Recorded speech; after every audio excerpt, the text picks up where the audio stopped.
Chers auditeurs, chers téléspectateurs, bonsoir et bienvenue à cette édition spéciale. On parle de la Commission électorale nationale indépendante. 22 octobre, nomination. 28 octobre, prise de fonction. Le bureau a été au complet le 13 janvier.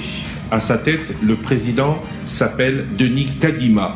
Il publie la feuille de route de la CENI le 3 février.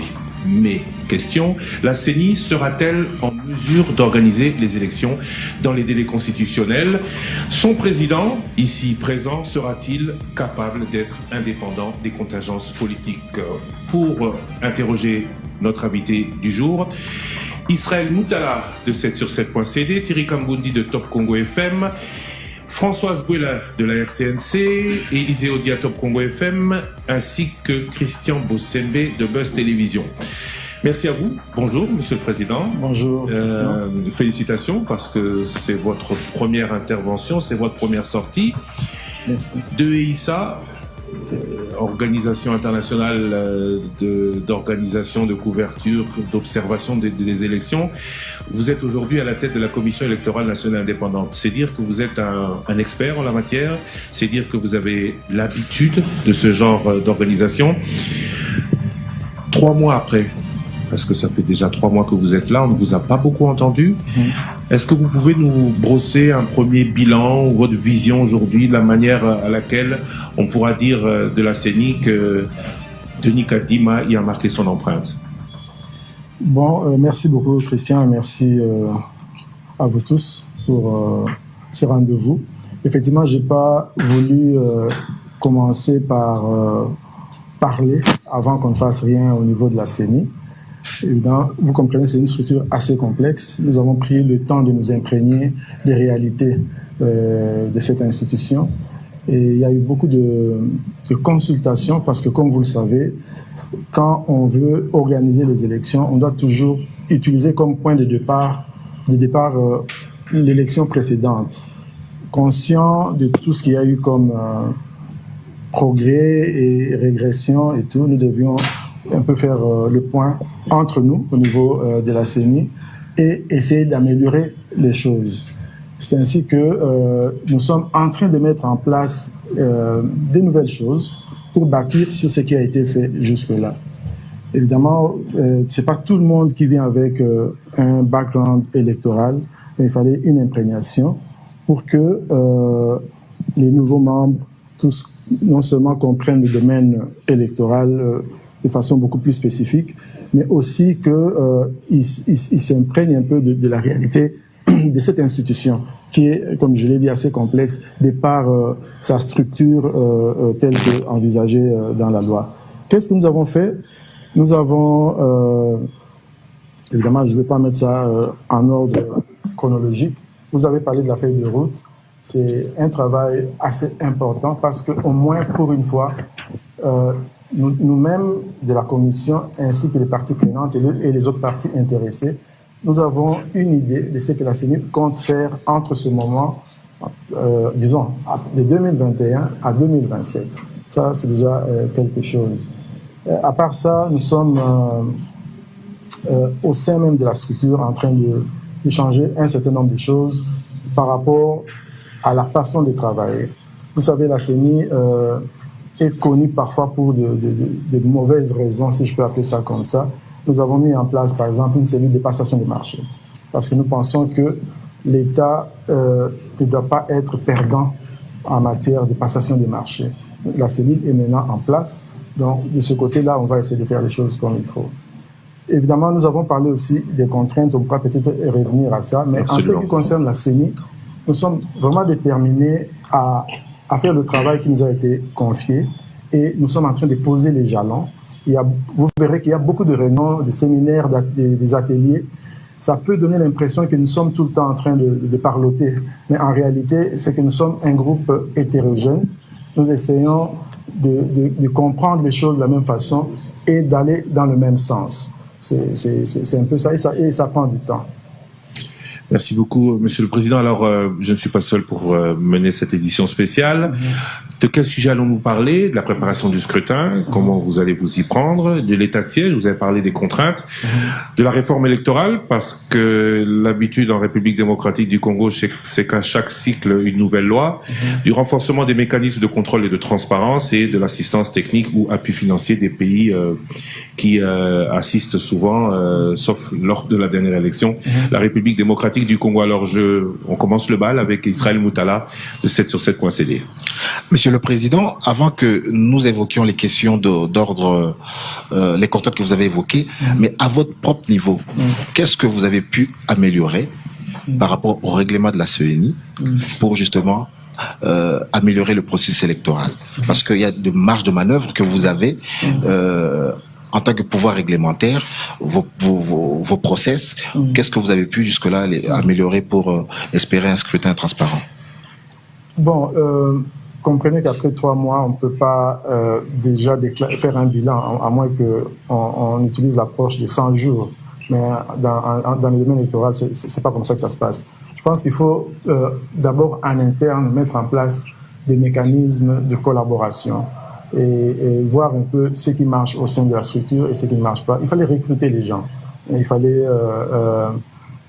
par exemple, mettre en place ce qui n'est pas encore fini, le règlement intérieur, qui a été finalisé hier ou avant-hier. Évidemment, il doit être adopté, il doit être avalisé par la Cour constitutionnelle. Mais à notre niveau, il y a tout un tas de travail qui est fait, mais vous ne pourrez voir les résultats que dans les jours qui viennent. Nous sommes en train de préparer les élections de gouverneurs. Et les gens sont en train d'être formés et nous les aurons à la date prévue, évidemment, si tout va comme planifié. Mais nous allons, parce que nous ne voulons pas non plus commencer à poser des actes isolément du reste de la société. Dans les semaines qui viennent, nous allons remettre en place les cadres de concertation. Parce que nous aimerions, par exemple, que tout ce qui a dérangé dans le passé soit discuté avec la société civile, avec les partis politiques et les autres parties prenantes. Donc nous sommes en contact avec beaucoup de milieux, les cours et tribunaux, parce qu'en fait nous pouvons faire notre travail, mais quand ça arrive à leur niveau, ils ont aussi un impact. Donc il faut travailler avec toutes ces structures, le Parlement, il fallait rencontrer le chef de l'État, le gouvernement, essayer d'expliquer tout cela. C'est pour essayer d'apaiser les parties prenantes, toutes les parties prenantes. Pas seulement apaiser, mais aussi que les gens comprennent qu'une commission électorale doit être réellement indépendante. Notre indépendance ne doit pas se limiter dans notre nom en tant que commission électorale nationale indépendante, mais ça doit se vivre dans les faits. Et pour ce faire, toute partie prenante que nous avons rencontrée a eu à écouter ce discours-là. Nous voulons réellement rassurer les Congolais. Y compris l'opposition? L'opposition, il y a des gens qui sont venus nous voir jusque-là, mais nous voulons avoir des réunions beaucoup plus formelles. Beaucoup plus formelles, durant lesquelles ils vont nous parler de leurs préoccupations. Parce que nous sommes persuadés que nous sommes là pour servir tout le monde. Et bon, ça prendra le temps, mais en tout cas, l'idée c'est que dans les semaines qui viennent, qu'on rencontre les partis politiques, aussi bien la majorité que de l'opposition. Thierry Kambundi, Top Congo FM. Monsieur le Président, j'aimerais bien savoir qui sont venus vous voir. Vous dites qu'il y a des gens qui sont venus vous voir lorsque Israël Moutala a évoqué l'opposition. Qui sont venus vous voir depuis que vous êtes là? Non, mais depuis que je suis là, en fait, ma porte est ouverte. Hein. Les gens, parfois, je ne sais pas qui est de l'opposition, qui est du pouvoir, parce qu'en fait, la porte est ouverte pour voir tout le monde. Et chaque fois qu'on est venu me voir, il y a eu un entretien, c'est-à-dire c'est documenté. Bon, alors, il n'y a pas... Les acteurs de l'opposition sont venus aussi? Bon, les politiciens sont venus me voir dans mon bureau, officiellement. De tous bords? De tous bords, de tous bords. Mais évidemment, quand quelqu'un vient me voir, je ne demande pas est-ce que vous êtes du pouvoir ou de l'opposition. Vous savez, nous avons 1 millier de partis politiques. J'avoue que je ne sais pas toujours. Peut-être avec le temps, je le saurai. Mais l'essentiel, c'est quoi? C'est que la conversation que nous avons est suffisamment ouverte qu'on peut en parler. C'est le même discours que je tiens à tout le monde. Et vous parlez d'équipe hétérogène que vous dirigez. Je suis un peu inquiet parce que vous avez plus de 20 ans d'expérience en matière électorale, mais votre équipe est le fruit des choix des différentes composantes politiques. Vous pensez qu'avec ces quelques jours ou ces quelques semaines de formation, tout le monde sera au diapason? Oui, je pense que ça ira parce que c'est très intense. Et puis chaque personne qui vient à cette commission amène une bonne expérience, même si ce n'est pas dans le domaine électoral, mais c'est des gens expérimentés. Ça ne demande pas beaucoup pour qu'ils comprennent non seulement en quoi consiste le travail, mais les enjeux. Ils comprennent. Sur ce plan-là, je ne suis pas du tout inquiet. Monsieur le Président, je n'aimerais pas revenir sur la polémique qui a amené votre équipe, qui a, on va dire, accompagné le processus qui vous a amené à la tête de la CENI, mais comment vous allez faire pour rassurer tout le monde? Parce que vous n'êtes pas sans ignorer qu'il y a une bonne partie de la classe politique qui vous conteste encore aujourd'hui. Bon, ok. Je pense que même Jésus a été contesté. Donc, je ne pense pas que quelqu'un peut avoir l'unanimité. Mais cela ne signifie pas que je suis indifférent à ça. Non, non, je suis très conscient du fait qu'il y a eu une compétition. N'oubliez pas que le processus de nomination des membres de la CENI est compétitif. Et dans toute compétition, il y a, je n'aimerais pas dire vainqueur et vaincu, mais en tout cas, quelqu'un va avoir le poste, quelqu'un d'autre ne l'aura pas, et il y aura des mécontents. Et au-delà, ça ne se dit pas assez, nous avons un système de nomination des membres de la commission qui est assez aberrant, je dois dire. On ne peut pas demander aux confessions religieuses de se choisir chacun un candidat et d'aller à leur plateforme et défendre ce candidat-là et finalement trouver un consensus. C'est un peu contradictoire. Parce que qu'est-ce qui arrive? On descend les candidats de l'autre pour valoriser le sien. Et finalement, qu'est-ce qui se passe? C'est toutes ces critiques-là qui restent dans la mémoire collective. La preuve est que ce qui a été dit sur moi, il n'y a jamais eu de preuve. Je vois parfois dans les médias une photo de moi avec des politiciens. Que vous appartenez à un camp politique, que vous avez eu à travailler avec l'actuel président. Et ce n'est même pas une photo de moi. C'est-à-dire, on dit Denis Kadima, mais la personne qu'on présente, c'est quelqu'un d'autre. Et évidemment, ça reste dans la mémoire collective, on dit il a un penchant. Mais tout compte fait. Tout compte fait, au départ, je pense que la loi elle-même constitue une sorte de piège. Parce qu'on ne peut pas demander à quelqu'un d'être à la fois un joueur et un arbitre. Et c'est ce que les confessions religieuses font. Et ça, c'est quelque chose qu'on devra à l'avenir revoir. Donc, mais alors, ces personnes qui étaient opposées à moi, moi je me dis que c'est dans ce cadre-là qu'ils m'ont combattu. Ils étaient en fait forcés de me combattre pour défendre leur candidat. Moi, je vais m'ouvrir à eux. Je suis prêt à collaborer avec tout le monde parce que tout ce qui m'a été reproché n'a jamais été prouvé parce que ce n'est pas vrai. Ce n'est pas vrai. C'est des ondits et on ne va pas se limiter à des ondits. Et c'est des partenaires clés. Vous ne pouvez pas, dans un processus électoral en RDC, négliger les confessions religieuses dont la représentation géographique est assez impressionnante. Ça sera des partenaires, quelle que soit l'option qu'ils avaient choisie au moment de la sélection. Françoise Bouela, RTNC.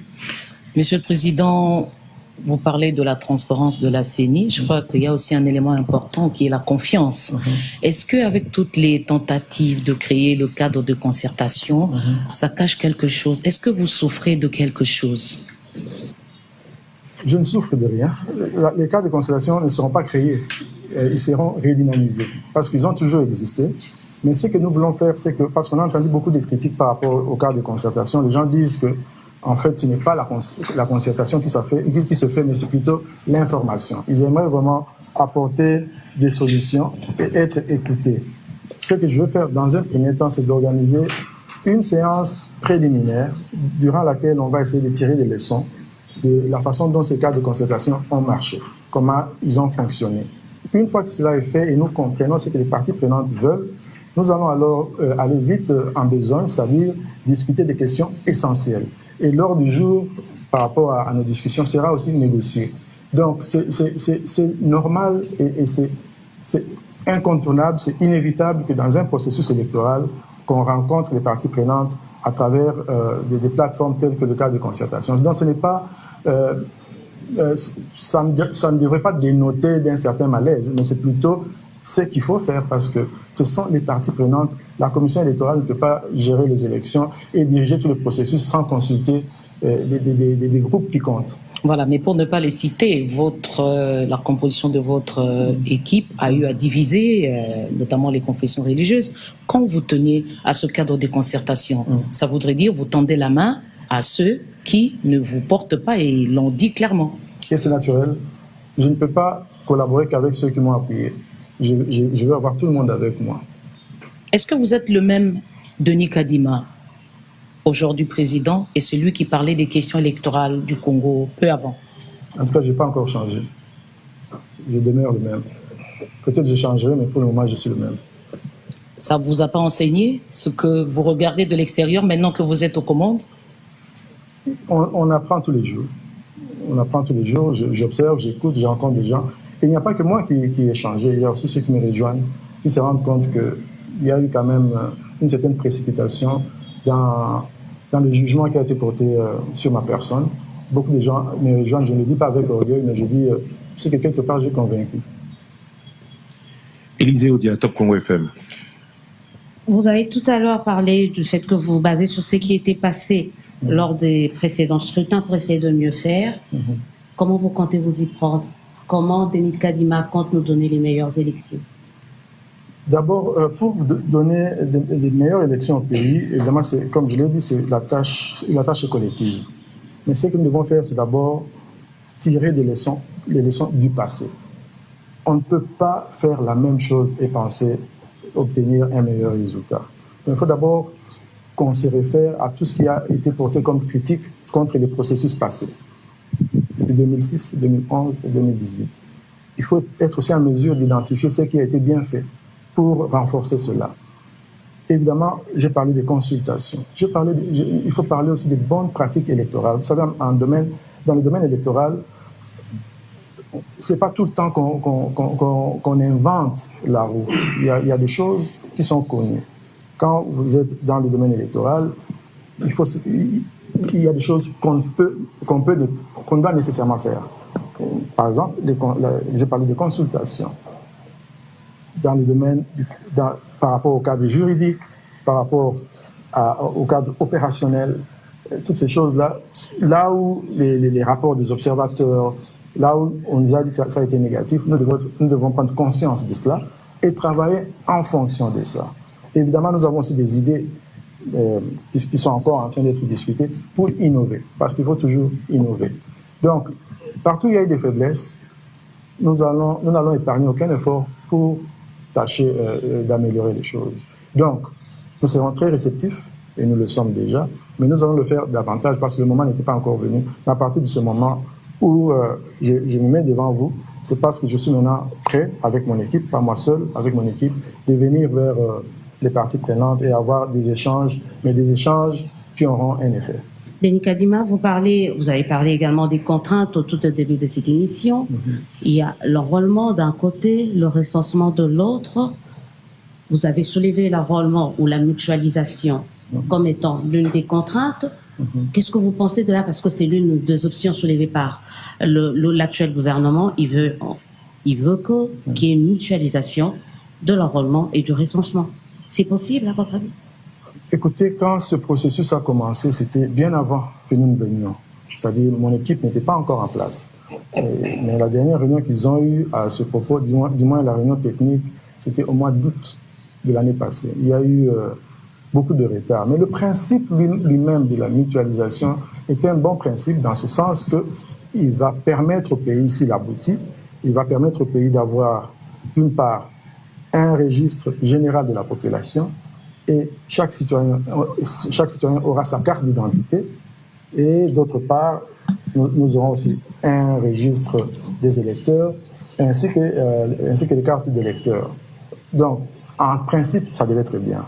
Mais le problème, pourquoi nous présentons cela comme une contrainte? Parce que c'est effectivement un risque. C'est un mécanisme qui implique au moins 5 à 6 ministères. D'abord la primature, le ministère de l'Intérieur, du Plan, Finances, Budget, Numérique, sans compter les agences comme le NIP et l'Institut national de la statistique. Et les décisions sont prises avec une certaine lourdeur. Et quelque part, quand vous lisez la loi, quand vous regardez au cadre juridique de la mutualisation, vous sentez déjà que l'indépendance de la CENI est affectée parce que la prise de décision est collégiale et dans des domaines dans lesquels la CENI a l'exclusive compétence.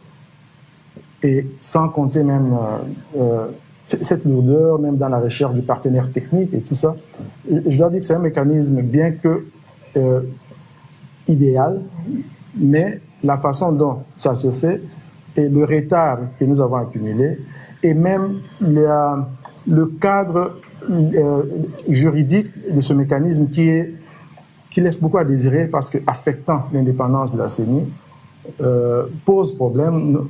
En ce moment, je vous parle, nous sommes au niveau de la commission en train de penser même à convoquer, pas convoquer, mais disons à réunir la plénière pour lever une option. À l'allure où vont les choses, si on lève l'option pour la mutualisation, on va tout droit vers un glissement. Si ça continue comme ça se passe maintenant, je ne peux pas garantir que nous allons respecter la feuille de route que nous avons présentée. Donc, bon, la meilleure façon, c'est de séparer les deux opérations, le recensement d'un côté et l'enrôlement d'un autre.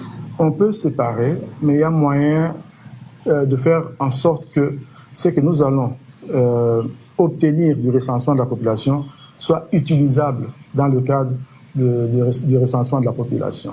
Donc, c'est un problème de méthodologie. Il faut qu'on se mette d'accord sur une méthode et il ne faut pas que la méthode actuelle nous amène à perdre le contrôle de notre calendrier. Donc, nous devons nécessairement avoir les mains libres, mais maintenant nous sentons que c'est trop lourd et nous avons des soucis, mais ce n'est pas moi qui vais me prononcer seul. Il faudra que la plénière qui va se rencontrer incessamment puisse décider parce que nous devons changer les choses. Christian Bossembe, Buzz Télévision. Alors, Monsieur le Président, la question que se posent plusieurs Congolais, est-ce que la date de 2023, c'est un acquis pour les élections ou vous pensez qu'il y a une probabilité d'un report de façon claire, sans ambiguïté?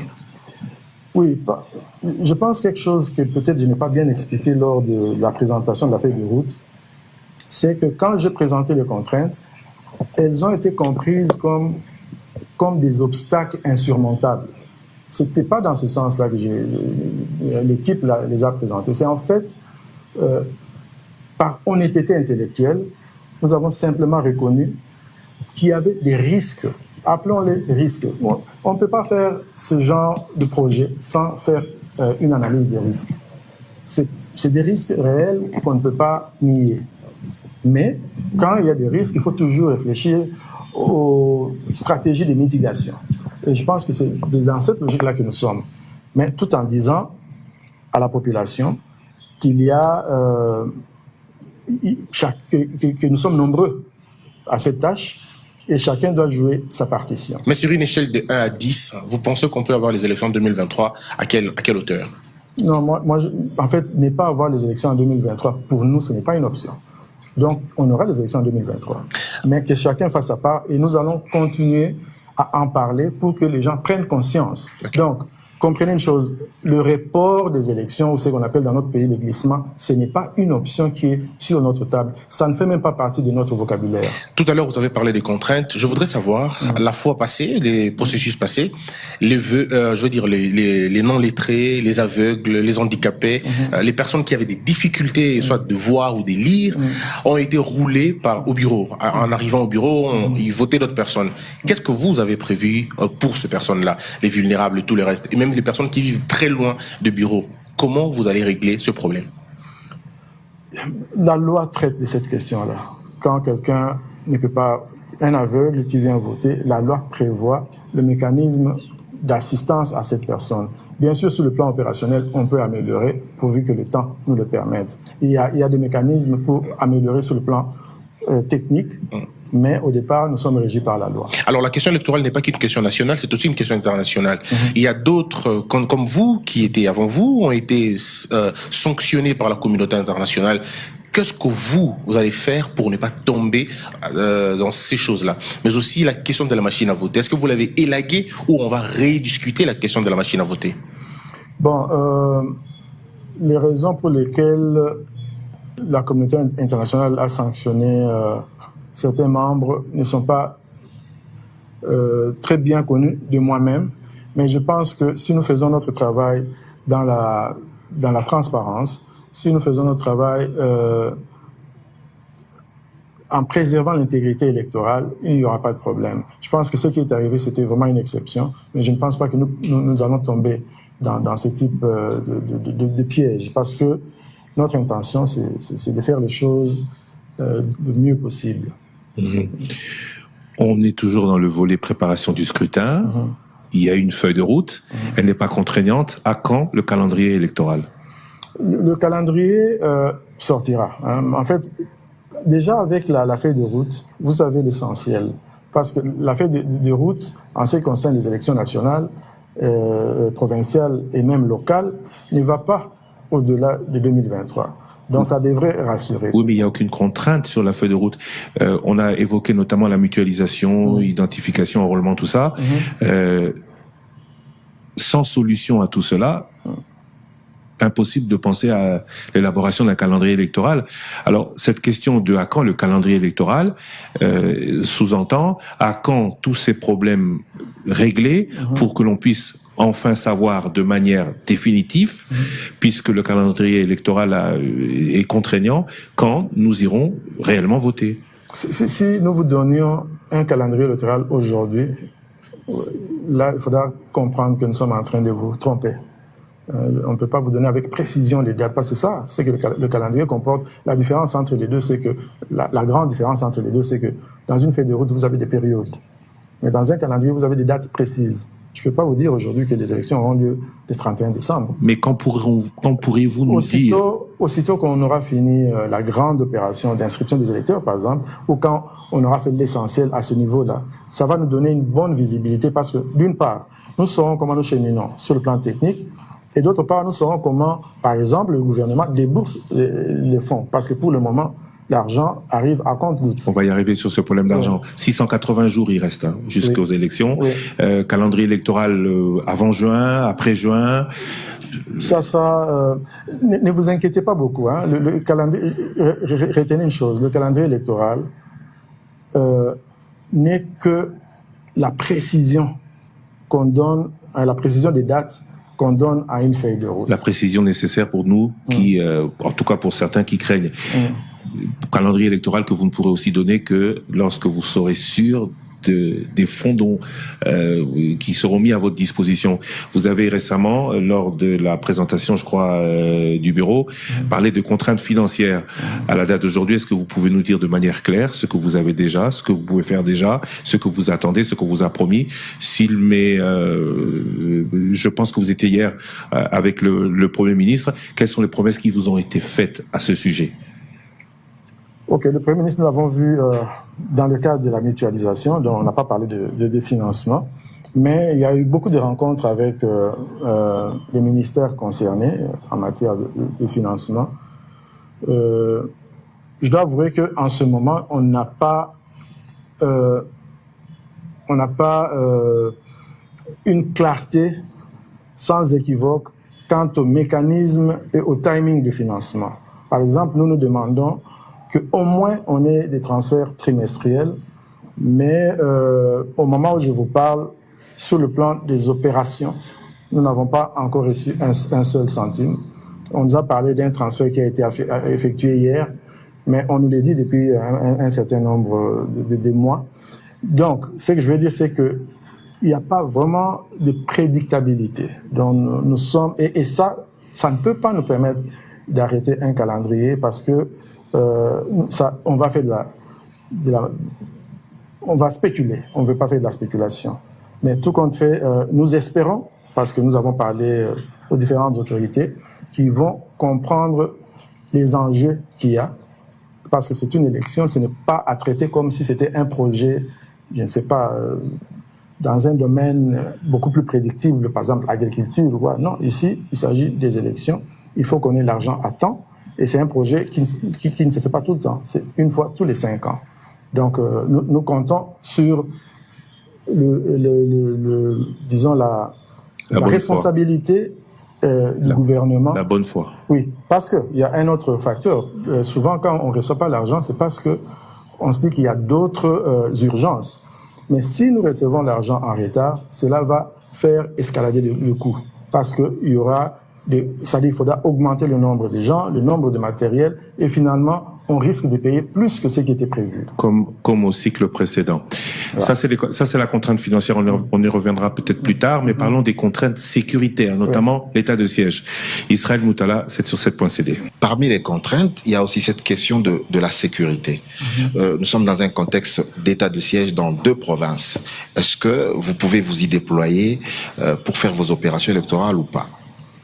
Oui, je ne pense pas que l'état de siège nous empêche d'inscrire les électeurs, de faire la cartographie des élections, de mener nos activités. Le problème pourrait peut-être se poser au moment du vote, mais je pense que nous avons encore beaucoup de mois, 22, 23 mois, donc il ne devrait pas y avoir trop de problèmes à ce sujet, pourvu que la situation aille s'améliorant. Et d'une façon générale, l'insécurité, oui, nous vivons avec l'insécurité à l'est du pays. Nous avons souligné cela comme une contrainte parce qu'il faut comprendre que c'en est une. On ne peut pas prétendre que là où il y a des groupes armés, nous irons avec notre matériel comme si on était en promenade.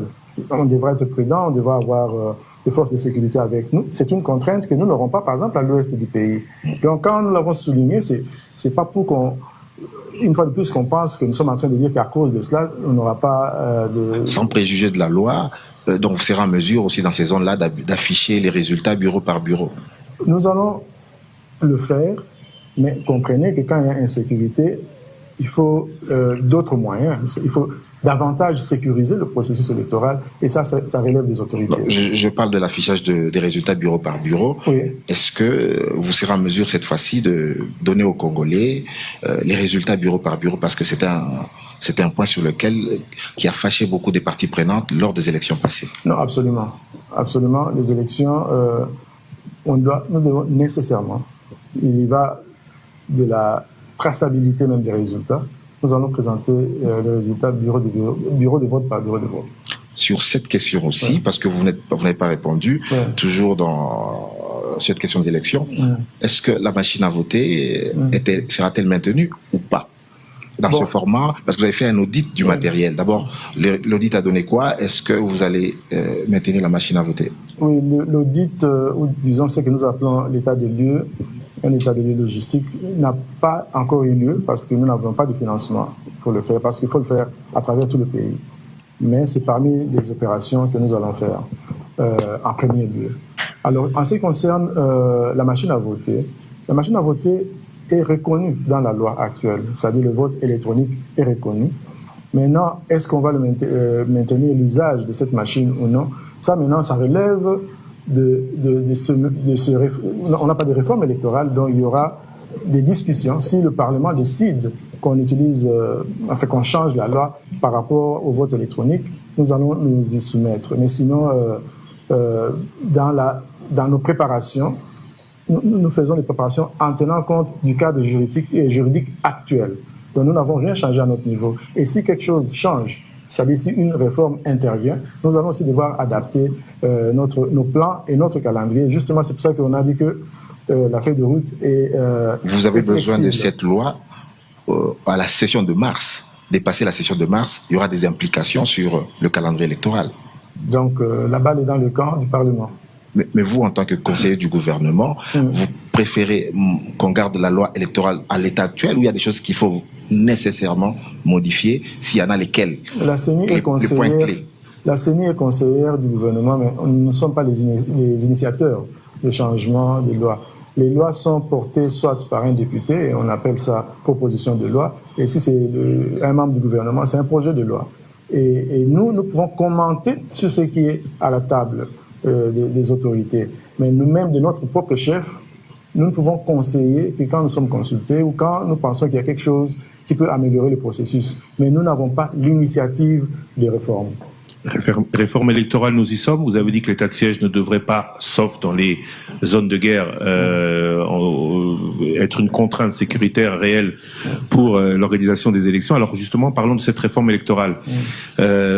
Israël Moutala a déjà posé les questions. À chaque cycle, l'habitude a été en République démocratique du Congo de changer la loi. Avec Thierry Kamboudi, qui va poser les prochaines questions, je voudrais que l'on aborde désormais ce sujet. Qu'est-ce qui doit être changé? Que reprocher à l'actuel texte, s'il y a le changement, il doit y avoir. Et donc, parlons maintenant réforme électorale. Christian Bossembe, Buzz TV. La question sur la loi. Il y a ceux qui pensent que la CENI ne devrait pas exister dans une république parce que tout simplement c'est une institution qui déjà est née politiquement et donc c'est pas possible. Qu'est-ce que vous répondez à ceux qui pensent qu'il faudrait plutôt remettre les questions électorales au ministère de l'Intérieur, au département électoral? Qu'est-ce que vous pensez? Bon, j'ai constaté, il y en a qui disent ça, mais cette façon de voir les choses, c'est aussi la vie de Christian Bossembe. Chaque fois que je l'ai suivi, il fait la promotion du ministère de l'Intérieur. Oui. Mais, comprenez une chose, dans un pays comme le nôtre, où l'administration publique n'est pas nécessairement perçue comme indépendante du gouvernement du jour, remettre les élections au ministère de l'Intérieur pourrait même aggraver la situation. Imaginez, tel qu'on est là, si on remettait les choses au ministère de l'Intérieur, en dehors des questions de capacité et tout, est-ce que vous pensez que politiquement, tout le monde va accepter? C'est pas évident. Mais si le pays levait une telle option, on peut le faire. Mais vous, en tant qu'expert, parce que vous avez 20 ans d'expérience, plus de 20 ans d'expérience. Les autres pays, il y en a qui sont déjà en train de faire ça. En tant qu'expert, je vous dirais que la tendance générale en Afrique et dans les pays qui montent sur le plan de la gouvernance démocratique, c'est d'avoir des commissions électorales indépendantes. Si vous faites même les statistiques, vous verrez que l'option gouvernementale est de plus en plus minoritaire. C'est lié au fait justement que on veut un corps constitué différemment et qui soit représentatif de la société. Parce que quand vous donnez un ministère, ça signifie que c'est contrôlé par une majorité gouvernementale. Et là, il faut vous attendre à ce qu'il y ait des hésitations de la part de ceux qui sont dans l'opposition. Donc, la tendance générale, c'est vers les commissions électorales indépendantes. On peut les améliorer. J'entends les gens parler de la dépolitisation.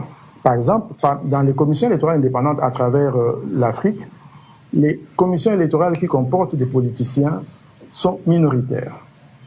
C'est quelques pays qui ont ça. C'est un peu plus dans les pays francophones, mais dans les pays anglophones, c'est rare d'avoir des politiques au sein de la commission électorale. Et parfois, c'est une mesure pour créer la confiance. Mais remettre le tout à un ministère de l'Intérieur, ça pourrait être une option qui serait perçue comme étant pire que toutes les options sur la table. Élisée Odia, Top Congo FM. Toujours par rapport à la réforme de la loi électorale, le deuxième tour pour les élections présidentielles, ça peut être une bonne chose. On peut envisager cela. Qu'est-ce que vous en pensez? Bon, ici, c'est pas à moi de juger si c'est une bonne chose ou pas.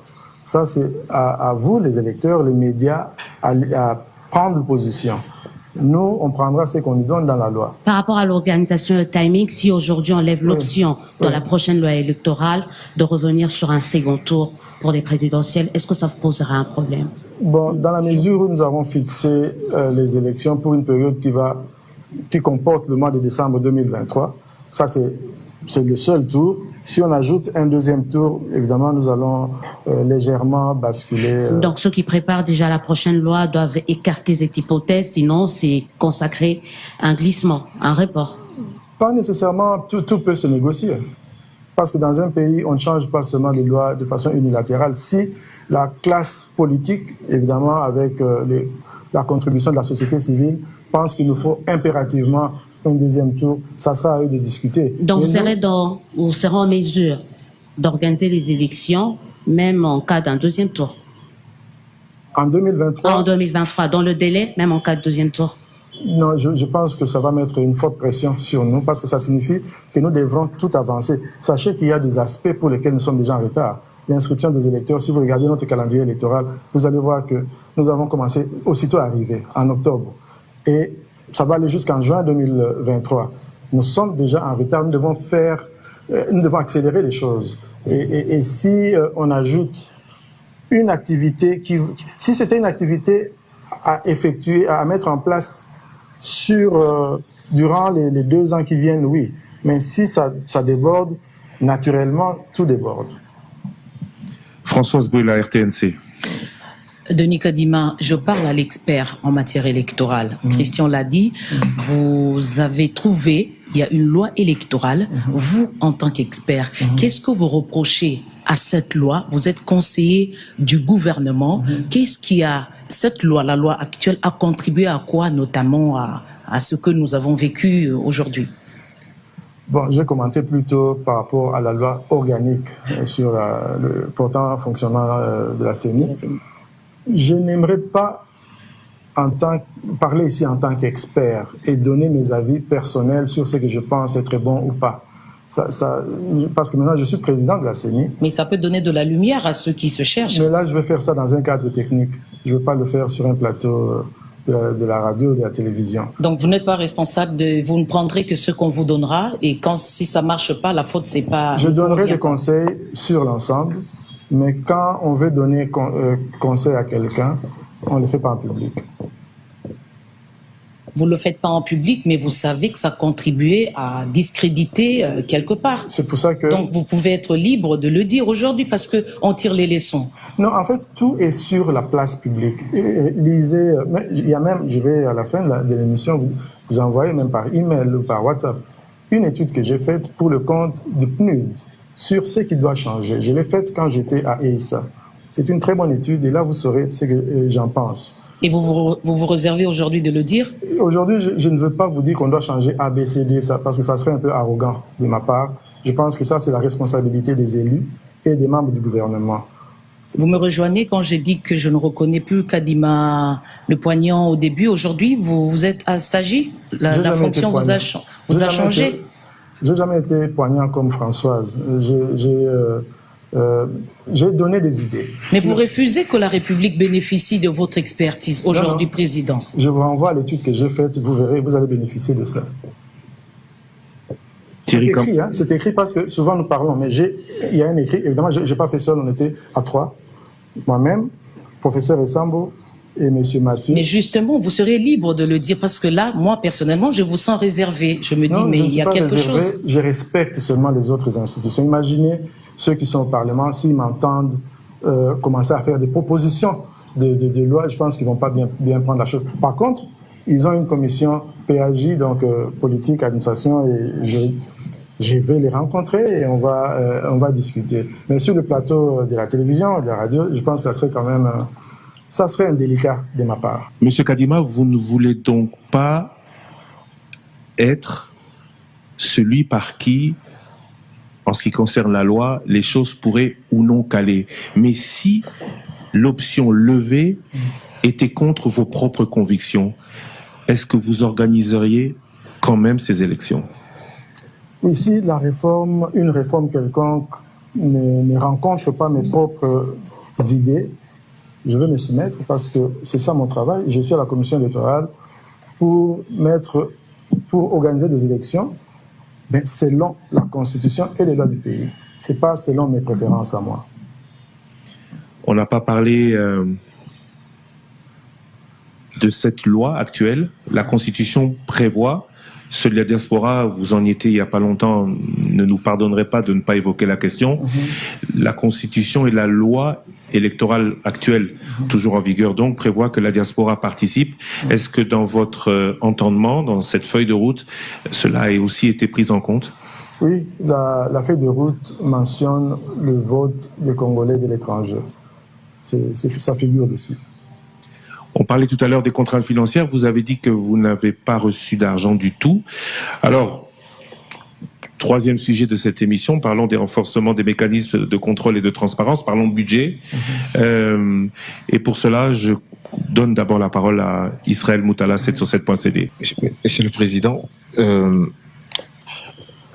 combien vont nous coûter ce cycle électoral que vous avez mentionné, complet, de 2022 à 2027, c'est ça? Ou de 2021 à 2026? Parce que j'ai vu deux documents, j'ai un peu eu une confusion sur le cycle de 5 ans. C'est de 2021 à 2026 ou de 2022 à 2027?